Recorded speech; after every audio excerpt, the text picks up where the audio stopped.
Welcome to Chillin' 101. We hope this video helps. You start by removing power and protecting systems.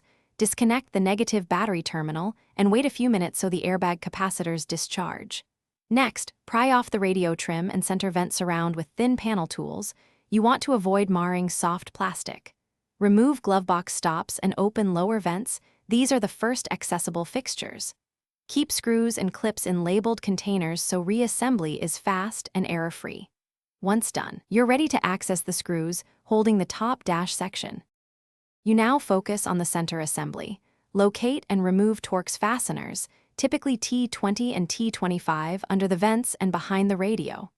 Once screws are out, carefully pull the cluster forward and start disconnecting electrical connectors, climate control plugs, hazard switch, and any illumination harnesses.